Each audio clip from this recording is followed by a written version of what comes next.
Everyone, welcome back to my channel Neha Beauty Hub. और आज मैं आपको दिखाने वाली हूँ कैसे मैं अपने पार्लर में स्ट्रेटनिंग, स्मूथनिंग एंड रिबॉन्डिंग करती हूँ। तो एक अलग वीडियो में मैं आपको बता दूंगी रिबॉन्डिंग, स्ट्रेटनिंग एंड स्मूथनिंग में क्या अंतर होता है, क्योंकि ऑलरेडी वीडियो बड़ी बनने वाली है ये, और मैं समझाने गए तो ये बहुत ज्यादा बड़ा बन जाएगा। सो एक अलग वीडियो में मैं सब कुछ समझा दूंगी। आज मैं अपने क्लाइंट के ऊपर स्मूथनिंग और स्ट्रेटनिंग दोनों ही आप बोल सकते हैं वो करने वाली हूँ। तो आज मैं आपके साथ वही शेयर करूंगी। और आज मैं जो प्रोडक्ट यूज करूंगी वो है लॉरियल का एक्सटेंसो। लॉरियल का एक्सटेंसो है ये है फर्स्ट क्रीम एंड ये है सेकंड क्रीम। सेकंड क्रीम को बोलते हैं न्यूट्रलाइजर। मैं पिक स्क्रीन में दे दूंगी, लाइट की वजह से प्रॉब्लम हो रही है। तो ये इसका काम होता है, ये हमारे हेयर को स्ट्रेट करता है, लेकिन 100% स्ट्रेट नहीं करता है, क्योंकि इसके बिना ये अधूरा है, इसके बिना ये अधूरा है तोता मैना वही वाली कहानी है। सो इससे स्ट्रेटनिंग तो हो जाती है, लेकिन जब तक आप न्यूट्रलाइजर यूज नहीं करते हो प्रॉपर स्ट्रेट नहीं होती है। सो दोनों ही इम्पोर्टेंट पार्ट है। 50-50% आपको दोनों को मैं दूंगी, क्योंकि एक के बिना एक अधूरा है, नहीं हो सकता। सो ये है फर्स्ट क्रीम, ये है न्यूट्रलाइजर। और ज्यादा मैं बकबक नहीं करूंगी, तो वीडियो बहुत ज्यादा लंबी बन जाएगी। अभी तक आपने मेरे चैनल को सब्सक्राइब नहीं किया तो सब्सक्राइब कर लीजिए, बगल में बेल आइकन आएगा तो जरूर से हिट करिएगा, और ताकि मेरी नोटिफिकेशन आपको मिल जाए जब भी मैं वीडियो अपलोड करूं। और अभी मैं सबके रिप्लाई नहीं दे पा रही हूँ, उसके लिए आई एम रियली सॉरी, क्योंकि दुर्गा पूजा का टाइम है, पार्लर में मुझे एकदम टाइम नहीं मिला। ये शूट भी मैंने बड़ी मुश्किल से कर लिया है, तो आप लोग प्लीज माइंड मत करिएगा। और सबकी रिक्वेस्ट मैं धीरे धीरे पूरी करूंगी। अभी थोड़ा सा बहुत ज्यादा प्रेशर है पार्लर में, इसलिए मैं रिप्लाई नहीं दे पा रही हूँ। उसके लिए आप लोग प्लीज माइंड मत करिएगा। और अगर मैं आपको हर्ट दे रही हूँ, ठीक है, इसका मतलब मैंने आपका मैसेज, आपका जो कमेंट है वो देख लिया, सीन कर लिया। रिप्लाई देने का टाइम नहीं होता है, सो उसके लिए आप लोग प्लीज माइंड मत करिएगा। थोड़ा सा मेरे साथ एडजस्ट कर लीजिए कुछ ही दिन, दुर्गा पूजा, काली पूजा तक। और मैं पूरी कोशिश करती हूँ सबको रिप्लाई देने की, और एक दो की रिप्लाई छूट जाती है तो आप लोग प्लीज मुझसे दोबारा पूछ लीजिएगा, क्योंकि हो जाती है, इतना ज्यादा कमेंट आता है तो एक दो इग्नोर हो जाते हैं। मैं जानबूझ के नहीं करती हूँ। सो यही था, आप लोग पूरा वीडियो जरूर देखिएगा, और थोड़ा बहुत भी आपको कंफ्यूजन होगा तो आप दूर करिएगा उसे। और चलिए वीडियो स्टार्ट करते हैं, बहुत ज्यादा बकबक कर ली मैं। Let's get start. ये सब चीजों की आपको जरूरत पड़ेगी, इन सब के बिना आपका हेयर स्ट्रेटनिंग नहीं हो पाएगा। तो मैं लाइन बाय लाइन दिखा देती हूँ। ये है वेला बोर्ड, कैसे यूज करना है आप वीडियो में देख लोगे। देन है क्रीम, हमारा जो स्ट्रेटनिंग क्रीम है वो नंबर 1, एंड नंबर 2 है न्यूट्रलाइजर। और ये है शैम्पू, लॉरियल एक्सटेंसो की शैम्पू है। और ये है यहाँ पर आज मैं यूज करूंगी मैट्रिक्स का सीरम। मेरी लॉरियल की सीरम पूरी खत्म हो गई है, मुझे मार्केट जाने का टाइम बिल्कुल भी नहीं है, तो मैट्रिक्स का मैं आज यूज करूंगी। आप मैट्रिक्स का आराम से यूज कर सकती हैं, इनफैक्ट आप स्ट्रिक्स भी यूज कर सकती हैं, क्योंकि मैट्रिक्स आपका लॉरियल का ही ब्रांड है। अगर आप मैट्रिक्स के प्रोडक्ट यूज करती होंगी तो पीछे लॉरियल मेंशन होता है, आप देख सकती हैं वहां पर। तो आज मैं मैट्रिक्स यूज करने वाली हूँ। आपको जरूरत पड़ेगी एक बाउल की, एक ब्रश की, ये हैंड ग्लव्स, क्योंकि आपको ये जो फर्स्ट क्रीम होती है ना, ये बहुत ज्यादा हार्ड होती है और इसे आप हाथ से नहीं लगा सकते, तो आपको ग्लव्स पहनने की जरूरत है। और न्यूट्रलाइजर आप हाथ से लगा सकते हो, कोई दिक्कत नहीं है। तो न्यूट्रलाइजर का काम ही होता है हाइड्रेट करना है, एंड आपके जो हेयर ड्राई हो जाते हैं उसे वो मॉइस्चर देता है। तो यहाँ 2 है टेलकॉम, फिर यहाँ पर है, आप इसे टेलकॉम और पॉइंटेड कॉम भी बोल सकते हैं। यहाँ पर मैंने लिया है आजबा की स्ट्रेटनर। मेरे पास आजबा की भी स्ट्रेटनर है एंड मेरे पास चोबा की भी स्ट्रेटनर है। अगर आप लो प्राइस में लेने जाओगे प्रोफेशनल में तो चोबा इज बेस्ट, और आप थोड़ा हाई रेंज में जाओगे 3,500-4 हजार में तो आजबा इज बेस्ट। उसके बाद मैं यहाँ पर ड्रायर यूज कर रही हूँ चोबा का, और ये एक्सटेंशन बोर्ड मुझे लगती है। तो यही सारी जो स्टफ से आपको लगेंगे, ये इन सब के बिना आपका hair straight, smooth and rebonding नहीं हो पाएगा। तो चलिए अब आगे का प्रोसेस स्टार्ट करते हैं। तो सबसे पहले आपको करना क्या है, आपका फर्स्ट प्रोसेस होता है शैम्पू करना। मेरे क्लाइंट ने अच्छे से शैम्पू करके आया था, इसलिए मैंने इनका शैम्पू आप लोगों को नहीं दिखाया, क्योंकि मैंने नहीं किया था। लेकिन आप लोग जरूर से अपने क्लाइंट की हेयर को वॉश कर लेंगी। और अब मैं यहाँ पर आप लोगों को दिखा रही हूँ कैसे आपको हेयर चेक करना है कि इनकी हेयर की जो टेक्सचर है वो कैसी है, कहीं कमजोर तो नहीं है। जिस तरह से मैं खींच रही हूँ धीरे धीरे आपको खींच के देखना है। अगर टूट जाती है, फट से टूट जाएगी, इसका मतलब उस हेयर में आपको केमिकल ट्रीटमेंट नहीं करना है। लेकिन मेरी जो क्लाइंट थी उनकी हेयर टेक्सचर काफी अच्छी थी, हालांकि डैमेज है हेयर लेकिन टेक्सचर डैमेज में अंतर होता है। तो इसलिए मैं यहाँ पर कर रही हूँ, मैंने आपको कैसे उसको खींचना है मैंने दिखा दिया है। यहाँ पर मैं क्लचर की हेल्प से इसे सिक्योर कर रही हूँ फ्रंट के हेयर को, और अब बैक के हेयर को मैं करूंगी आयरन। यहाँ पर आप ब्लो ड्रायर भी कर सकते हो, लेकिन मैं ड्रायर ज्यादा यूज करना पसंद नहीं करती हूँ क्योंकि उससे हेयर बहुत खिंचाता है, जिससे कि बाद में हेयर स्ट्रेटनिंग के बाद हेयर फॉल बहुत होते हैं। एंड सीरियसली मैंने अभी तक जितने लोगों का हेयर स्ट्रेट किया है, अभी तक मुझे उतना कंप्लेन नहीं आया कि मेरे बहुत ज्यादा हेयर फॉल हो रहे हैं। नो, हल्के फुल्के होते हैं लेकिन बहुत ज्यादा कभी भी कंप्लेन नहीं आया, क्योंकि मैं ब्लो ड्राई यूज ही नहीं करती हूँ, मैं यूज करती हूँ स्ट्रेटनर। इस तरह स्ट्रेटनर से मैं कर देती हूँ आयरन। हालांकि मुझे मेहनत पड़ती है, लेकिन मेरे मेहनत करने की वजह से क्लाइंट खुश हो जाती है, पहली बात। एंड दूसरी बात, उनको दर्द कम होता है। अगर हम ब्लो ड्राई कर रहे हैं, ड्रायर से हेयर बहुत खिंचाता है, बहुत ज्यादा, इसलिए मैं रिकमेंड नहीं करूंगी। मैं जैसे सिखा रही हूँ आप लोग वैसे करिए। पतले पतले सेक्शन लेने हैं आपको हेयर के, और अच्छे से एकदम 100% स्ट्रेट कर देने हैं स्ट्रेटनर की हेल्प से, क्योंकि स्ट्रेट बहुत ही इसमें बहुत ज्यादा मायने रखता है, बहुत ज्यादा इम्पोर्टेंट है। और ये आपको ध्यान में रखना है कि आपको बिल्कुल स्कैल्प से सटा कर नहीं करना है। स्कैल्प में सटाएंगे तो क्लाइंट तो जल ही जाएंगे, उनका स्कैल्प तो जल ही जाएगा, और दूसरी बात वहां से हेयर भी टूट जाएंगे, हेयर भी जल सकते हैं। इसलिए आपको एकदम स्कैल्प से सटा कर नहीं लेना है। जैसे कि देखिए, मैं बहुत ही कम डिस्टेंस में हूँ स्कैल्प से, लेकिन मेरे क्लाइंट को कोई प्रॉब्लम नहीं हो रही है।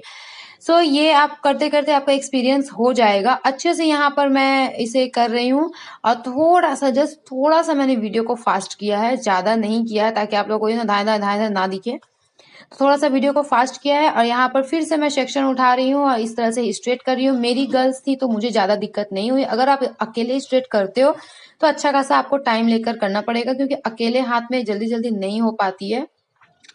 तो फिर से मैं ऐसे ही पूरे हेयर को स्ट्रेट कर लूंगी। बस ऐसे ही पूरा हेयर को स्ट्रेट कर लेना है। फ्रंट के हेयर में जब हम लोग करेंगे बहुत ध्यान से करेंगे, क्योंकि फ्रंट के हेयर बहुत ज्यादा इम्पोर्टेंट, मतलब सबसे पहले वही अब आपके नजर में पड़ते हैं। हालांकि इम्पोर्टेंट तो सभी है, सभी को ज्यादा टाइम देकर करना है। तो इस तरह से मैं अब पूरे हेयर में कर लेती हूँ। तो यहाँ पर हाफ होने के बाद आपको लेंथ में फिर से स्ट्रेट करना है, क्योंकि जो हमारी लेंथ होती है वो बहुत ज्यादा सबसे ज्यादा डैमेज होती है, इसलिए आपको लेंथ में आयरन करना है। यहाँ पर मैंने पूरा आयरन कर लिया है, फिर भी मैं लेंथ में फिर से कर रही हूँ, क्योंकि लेंथ ही सबसे ज्यादा डैमेज होती है। तो आप सिल्क, मतलब कितना ज्यादा सिल्की एंड शाइनी हो गया आपको दिख ही रहा होगा। सो प्रोफेशनल स्ट्रेटनर की यही खासियत होती है। तो इस तरह से अब मैं यहाँ पर हेयर को डिवाइड कर रही हूँ। अच्छे से आपको डिवाइड कर लेना है, नहीं तो आपको हेयर निकालने में दिक्कत होगी। यहाँ पर फिर से मैं कर रही हूँ, क्योंकि सही से निकला नहीं था, क्योंकि ग्लव्स पहना हुआ है मैंने, तो सही से एक बार में नहीं निकला। अब अच्छे से निकल चुका है। और ग्लव्स आपको पहनना बहुत ज्यादा जरूरी है, वरना जो फर्स्ट क्रीम होती है वो बहुत ज्यादा हार्ड होती है, वो हमारे स्किन को डैमेज कर सकती है, खराब कर सकती है, कुछ भी कर सकती है। तो इसलिए आपको ग्लव्स पहन लेने हैं। और यहाँ पर अब मैं फर्स्ट क्रीम निकाल रही हूँ एक बाउल में। और आपको एक बार में ही ज्यादा करके क्रीम नहीं निकालना है, क्रीम में ज्यादा हवा नहीं लगना चाहिए, इसलिए मैं पहले थोड़ा सा निकाल रही हूँ, फिर खत्म हो जाएगा तो फिर थोड़ा सा निकालूंगी, फिर खत्म हो जाएगा तो फिर थोड़ा सा निकालूंगी, लेकिन थोड़ा थोड़ा करके ही आपको निकालना है। और इसे मैं मिक्स कर ले रही हूँ इस तरह से। थोड़ा सा मिक्स करने के बाद अब हमें इसे हेयर में अप्लाई करना है। और ये है वेला बोर्ड। वेला बोर्ड रखने की वजह से आपके स्ट्रेट बहुत अच्छे होते हैं। ये आपकी मर्जी, आप रख भी सकती, नहीं भी रख सकती, लेकिन मैं रख देती हूँ, क्योंकि हमारे जो लेंथ की हेयर बहुत डैमेज होती है वो अच्छे से स्ट्रेट हो जाती है। और आप यहाँ सोच रहे होंगे कि मैम को इतना प्रॉब्लम हो रहा है तो ये हेयर क्यों नहीं सिक्योर कर रही है, लेकिन आपको स्ट्रेट करने के बाद क्लचर वगैरह से इसे सिक्योर नहीं करना है, वरना फिर वहां के हेयर मुड़ जाएंगे, क्योंकि अभी परमानेंट हेयर नहीं हुआ, अभी जस्ट टेम्पररी स्ट्रेट हुआ है। इसलिए मैं क्लचर वगैरह नहीं लगा रही हूँ। यहाँ पर मेरी गर्ल्स है, वही मेरी हेल्प कर रही है। इस तरह से वेला बोर्ड लगा रही हूँ, और ये सीधा है, लेकिन आपको कैमरे में थोड़ा सा टेढ़ा लग रहा होगा। ये मैंने क्लाइंट जैसे बैठी है उस तरीके से उन्हीं के अकॉर्डिंग सीधा रख लिया है इसे। हालांकि बोर्ड थोड़ा टेढ़ा मेढ़ा भी चलता है, बस आपको हेयर को सिक्योर करके उसमें चिपका देना है।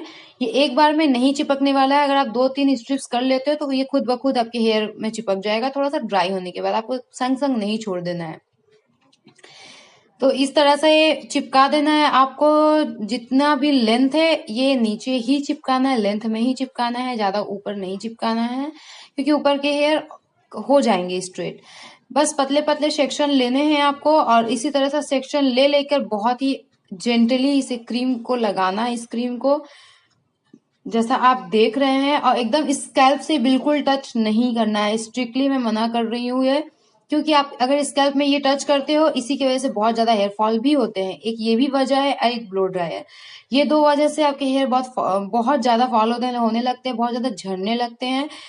तो आपको स्कैल्प में नहीं लगाना है, 1 इंच हेयर छोड़ के आपको लगाना है। और जब आप इस तरह से खींचोगे, जो 1 इंच छूटा होता है उसमें ऑटोमेटिकली लग जाता है, लेकिन स्कैल्प में नहीं लगता है। वो जैसे जैसे आप काम करोगे आपको एक्सपीरियंस होता जाएगा, आपको आदत लग जाएगी, तो फिर बाद में कोई दिक्कत नहीं होगी। जैसे कि आप देख रहे हैं यहाँ पर बोर्ड चिपक चुका है हमारे हेयर में, क्योंकि क्रीम भी सूख रहा है धीरे धीरे और वो बोर्ड के साथ चिपक गया है। और बस आपको यही प्रोसेस करते रहना है और इस तरह से खींच खींच कर, ज्यादा भी खींचना नहीं है, ऐसा खींचना है कि क्लाइंट को प्रॉब्लम ना हो, और इस तरह से खींच खींच के आपको लगाना है। आप चाहे तो ब्रश से क्रीम अप्लाई करें या हाथ से, मुझे हाथ से अप्लाई करना ज्यादा इजी लगता है। और इस तरह से एक बार कॉम्ब करके आपको चिपका देना है। तो ये चिपकाने के बाद आपको सारे हेयर का ऐसे ही करना है। पहले मैं राइट का हाफ लूंगी, फिर लेफ्ट का हाफ लूंगी, फिर राइट का क्राउन एरिया लूंगी, फिर लेफ्ट का क्राउन एरिया लूंगी, देन फ्रंट एरिया लूंगी राइट का, देन लेफ्ट का फ्रंट एरिया लूंगी। इस तरह से करना है। मैंने पूरा वीडियो नहीं लिया है ना, वीडियो आप समझ रहे हो ना, 4 से 5 घंटे का प्रोसेस होता है और 4 से 5 घंटे का वीडियो हो जाता है और आप लोग यहीं पर सो जाते हैं वीडियो देखकर। तो इसलिए मैंने कट छट कर दिया है, बस आप लोगों को इजीली समझ आ जाएगा। तो यहाँ पर अच्छे से क्रीम अप्लाई हो गया और आपको ये जो थोड़े मोड़े हेयर मुड़े दिख रहे हैं, इससे कोई फर्क नहीं पड़ता है, तो आप लोग टेंशन मत लीजिए, लेकिन कोशिश करिए स्ट्रेट लग जाए, हालांकि कोई प्रॉब्लम नहीं होगी। तो यहाँ पर हो गया है, क्रीम अच्छे से कंप्लीट लग गया है। अब इसे छोड़ देना है 40 to 45 मिनट्स के लिए। और अब इस तरह से बोर्ड निकालना है आपको 40 से 45 मिनट के बाद। उसके बाद आपको क्लाइंट को एक टॉवल दे देना है, जिससे कि वो अपने फेस को एंड ईयर को हाइड कर ले, जिससे कि पानी वगैरह लगने का डर ना हो, कानों में पानी जाने की डर ना हो। बस अब इसे हम वॉश करेंगे। जिस तरह से आप देख रहे हैं थोड़ा सा हेयर मुड़ा है, वो मुड़ा रहेगा थोड़ा देर, अगर आप वॉश करोगे तो वो खुद ब खुद ठीक हो जाएगा।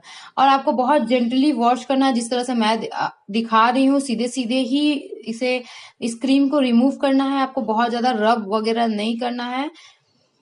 आपको ये भले ही फास्ट होने की वजह से रब दिख रहा होगा, लेकिन रब बिल्कुल नहीं कर रही हूँ मैं। आप देख रहे हो, मैं सिर्फ 5 फिंगर से 1 बार 2 बार करके, ये देखिए आप, इस तरह से ही आपको रिमूव करने हैं, ज्यादा रगड़ना नहीं है, वरना हेयर खराब हो जाएंगे, क्योंकि अभी वो बहुत ही नाजुक बन चुकी है केमिकल लगने के बाद। सो रब नहीं करना है। और हेयर वॉश करने में टाइम लगता है क्योंकि क्रीम ड्राई हो चुकी है। 100% ड्राई नहीं होती है, 60% ड्राई हो जाती है, तो निकलने में बहुत ज्यादा टाइम लग जाता है। तो लेकिन आपको पेशेंस रखकर करना पड़ेगा, क्योंकि आप अच्छा खासा अमाउंट भी लेते हो इसी मेहनत का। तो यहाँ पर मैं इस तरह से वॉश कर ले रही हूँ और यहाँ पर कंप्लीट हो गया। अब हम इसे ड्राई करेंगे ब्लो ड्रायर की हेल्प से। लेकिन आपको ड्रायर, जब मैं अभी यूज कर रही हूँ ड्रायर, तो ये हीट रहेगा, गर्म हॉट एयर निकलना चाहिए, इसमें से गर्म हवा निकलना चाहिए, ठंडी हवा में नहीं देना है, क्योंकि स्ट्रेट हो रही है। सो यहाँ पर आपको देना है। और वहां पर मेरी एक और क्लाइंट बैठी है, उनके हेयर में भी स्ट्रेटिंग हो रही है, एक साथ 2 स्ट्रेटिंग हो रही है। तो इस तरह से आपको कर लेना है। और आपने देखा, मैंने टॉवल से ज्यादा नहीं पोंछा है उनको, सिर्फ हल्का सा टॉवल रखा और फिर निकाल दिया। एक्स्ट्रा जो पानी था वो टॉवल में आ गया और फिर मैं ड्राई कर रही हूँ। आपको कॉम्ब वगैरह अभी नहीं करने हैं। तो इस तरह से आपको पूरे हेयर को अच्छे से ड्राई कर लेना है, जैसा कि मैं दिखा रही हूँ। और ये आपको गर्म हवा ही देना है, ठंडा हवा आप नहीं देंगी अभी। तो यहाँ पर आप देख सकती हैं, यहाँ पर 80 to 90% हेयर स्ट्रेट हो चुके हैं। और स्ट्रेट तो हो चुके हैं, लेकिन आपको ये दिख रहे हैं कैसे हो गए हैं, रफ से। तो ये होते हैं, इट्स नॉर्मल, आपको डरने की कोई जरूरत नहीं है, क्योंकि ये जो आपको हेयर उड़े उड़े से दिख रहे हैं, जो उजड़ा चमन दिख रहा है, वो अभी सब कुछ ठीक हो जाने वाला है। ऐसा होता है फर्स्ट क्रीम के बाद, इसलिए हम लोग सेकेंड क्रीम भी यूज करते हैं। और आपको याद रहे, आपको क्लेचर क्लिप नहीं यूज करना है। आपकी जो हेल्पर है आप उनको दे दीजिए पकड़ने के लिए। बहुत हल्के हाथ से पकड़ना है, बहुत टाइट हाथ से नहीं पकड़ना है। और फिर से अब इसे झाड़ झाड़ कर फिर से हमें हेयर को करना है स्ट्रेट अच्छे से। और मैंने स्ट्रेटनर चेंज कर लिया है, क्योंकि दूसरा स्ट्रेटनर मैंने बगल वाली अपनी गर्ल को दे दिया है, क्योंकि उसके हाथ में बहुत ज्यादा प्रॉब्लम हो रही थी, तो मैंने उससे ये वाला ले लिया और अपना स्ट्रेटनर उसे दे दिया। तो इस स्ट्रेटनर की हेल्प से भी मैं अच्छे से हेयर को स्ट्रेट कर ले रही हूँ। और इसमें भी इम्पोर्टेंट है 100% हेयर को स्ट्रेट करना अच्छे से।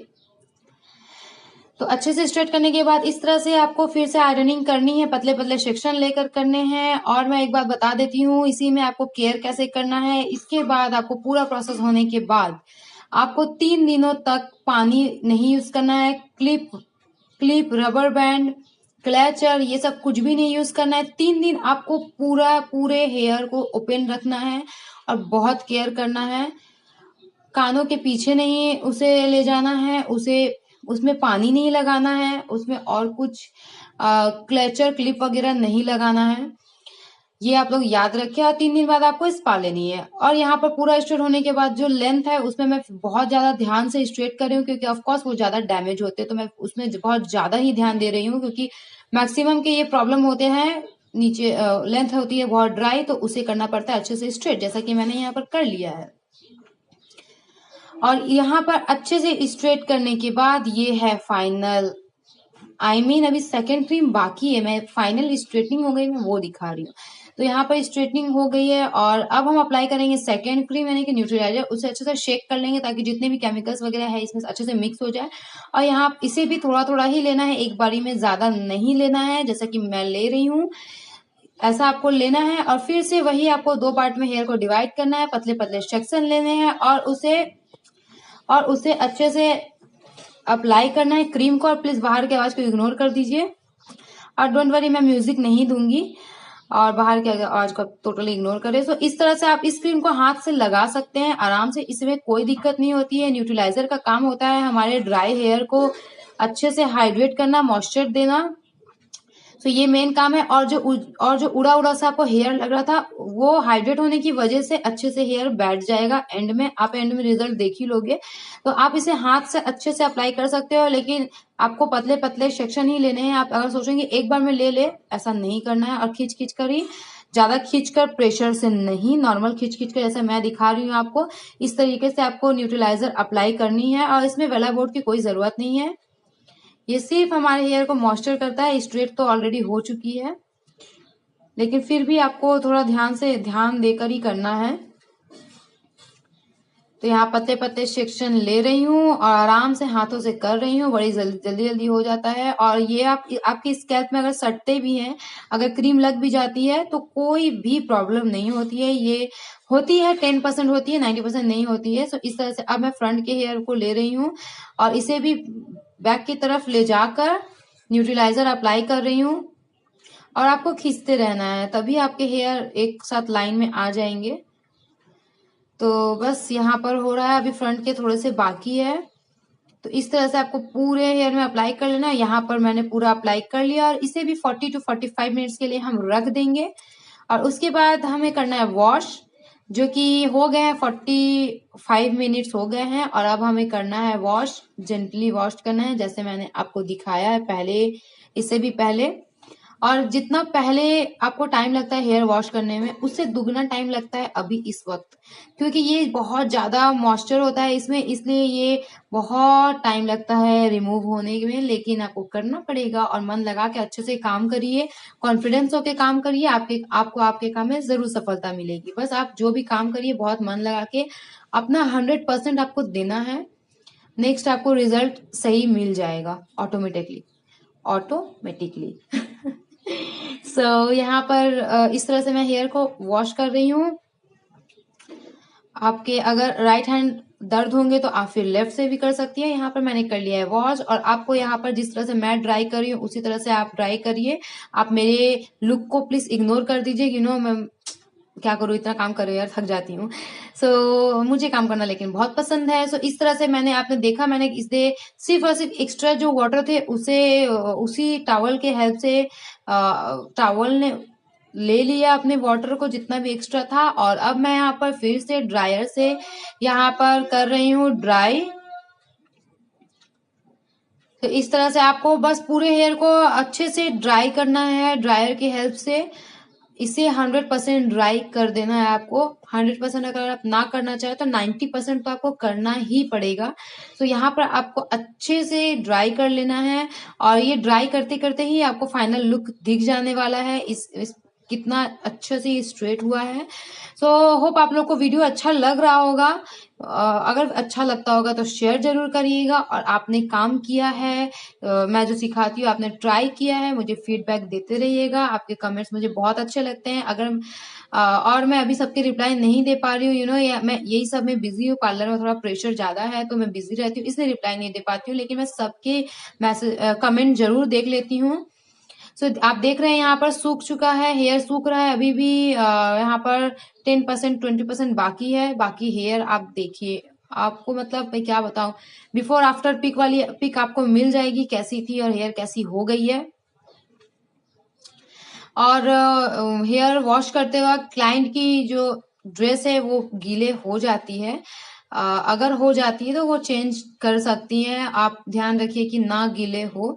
ऐसे क्लाइंट की भी कभी कभी थोड़ी बहुत गलती की वजह से उनके जो ड्रेस है वो गीले हो जाते हैं, जैसे कि इनके हो गए थे, लेकिन इन्होंने अपना साड़ी लेकर आया था ताकि वो चेंज कर ले, तो फिर बाद में उन्होंने चेंज कर लिया था।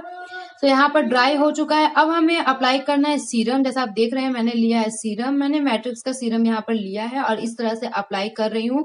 आप यहाँ पर रब नहीं करना है, आपको इस तरीके से अप्लाई करना है, क्योंकि इनके बहुत ज्यादा स्प्लिटेड हेयर थे, तो आपको सीरम अच्छे से सीरम लगा के चिपका देना है, क्योंकि 3 दिनों तक इन्हें कुछ नहीं करना है, और सीरम को अच्छे से दे देना है इसमें, ताकि हेयर जो भी उड़े उड़े हेयर है वो पूरे अच्छे तरह से चिपक जाए। और 3 दिन बाद आपको शैम्पू करके स्पा लेना है।